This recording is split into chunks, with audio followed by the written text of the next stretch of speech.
Hello, this is David Flynn with Flynn Chiropractic. Wanted to go over with you guys some of the lower leg injuries I've been seeing from a lot of marathoners and triathletes around. It seems to be something that's happening quite frequently, so I thought it needed to be addressed. So I told you guys I would post a video like this to kind of explain a little bit what was going on. But what we're seeing a lot of is this inner leg pain. Sometimes people call it a shin splint, but it's kind of more on the inside of the leg, sometimes in the meat of the lower calf. And so what we're seeing sometimes is that's overworking a couple different muscles on the inside of the leg. Right against the bone is the posterior tibialis, and then we have soleus, and then we have the gastroc, which is the big meaty muscle on the back of the calf.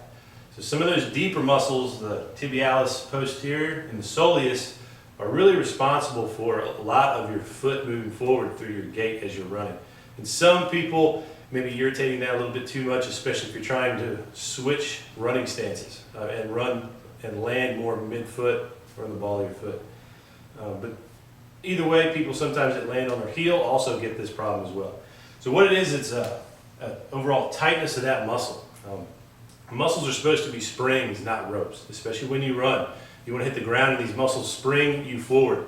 But a lot of people get so tight from lack of stretching that it kind of gets to be a rope, and then it starts to irritate a lot of nerves at the surface right in this area. People tell me they can get a lot of pain right on the inside of their lower calf here. And there's actually posterior tibial nerve exits between some of these muscles. And those muscles, when they get tight, can kind of scissor on top of that nerve and really irritate the whole inside of the foot.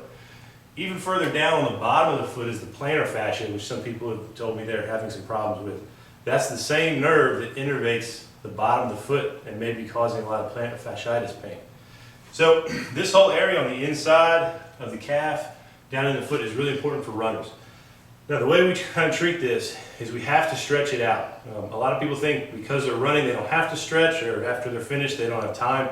Stretching is the most important part of running. You're never going to see anybody who runs a lot that is pain-free who doesn't stretch. Usually a lot of these injuries kind of creep up on people as their mileage gets up and up. And all of a sudden these muscles start to have to work a lot, which means you have to rest them a lot and you have to take care of them a lot. So stretching is going to be key to any kind of endurance athlete's career. So one of the things we want to try to do is get your toes involved in stretching. So what we try to do is get your toes up on a wall or the side of a tire before or after your run. You know, you're driving out to the track, you're driving out to wherever you're going to run. Get your toes up on the side of the tire so we can really get a good stretch in the foot and the back of the calf.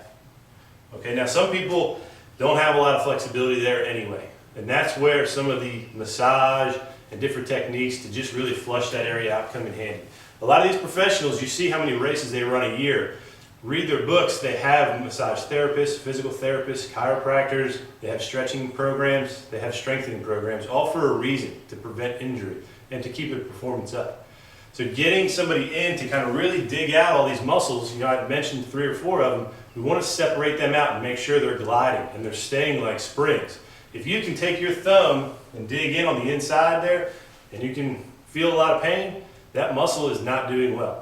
Muscles shouldn't be that tender to you touching, and a lot of people that I see with this kind of injury almost jump off the table because it hurts so bad. So what we do in my clinic is we come in and we have a couple of things to really stretch out the ankle and the back of the calf here. And then what I do is I take them in there and we really kind of loosen all this muscle up. Get any chronic adhesions that are in there that are binding the area up, not letting it act like a spring. Get those adhesions really flushed out of there. Free up that nerve from any of those muscles that are kind of scissoring on top of it that may be irritating the nerve and causing pain. And then thirdly, we have to make sure the mechanics of the leg is correct. When you run, you're landing on one leg. So a lot of people do workouts on 2 legs. That doesn't help a runner out too much. We have to train you to run and land on one leg, so our exercises have to mimic one-legged exercises. So what we have to try to do is when you're landing, this leg has to be straight. Injuries happen when your knee and your ankle cave in. So this happens a lot. You can see people at the track, when they're running in front of you, if you see their ankle caving in from behind, it's going to be a problem. So when their ankle caves in like that, all these muscles on the side, inside of the calf, really have to work a lot harder. And so you're straining them, they cause you pain, and they slow you down, and they can keep you from finishing a race. So how do we keep this whole leg stable? The most powerful muscle that keeps your leg from caving in is one of your hip muscles in here. So we go over specific exercises to kind of help those. All right, you can Google exercises for glute medius. Okay, start there, and that'll help strengthen this muscle and keep you lined up as your leg hits the ground. These muscles have to be strong up here to prevent knee and ankle pain. Okay, that's what happens to a lot of people. They don't get pain relief because everybody's just focused on the lower leg and they're not fixing what can be a major part of the problem, is a hip weakness. We see this a lot in women too. Women have different hip angles. It's just part of their anatomy, and so they can go through some more stresses that sometimes guys' hips don't have to go through. So we want to make sure that the hip is very stable. That'll protect the knee and the ankle. And then we have to look down at the ankle too. If the arch is kind of falling in, which it can. Some people, when you kind of just go to the shoe store and look and see if your arches are high or low or if they're falling in. Running is different than standing in a store, okay? Muscles can help support this arch. Muscles fatigue, that arch can fall, and when my foot arch falls in, so does my leg. And once again, these muscles again have to work overtime to try and compensate for that. So what we want to do is mechanically make sure this leg is as even as we can. So I always recommend people get some orthotics. We use a specific type called Superfeet in here, but they're going to help support your arch. Foam arch supports don't help very much because once foam heats up, it squishes even more. So I like some of the plastic ones that are a little more comfortable.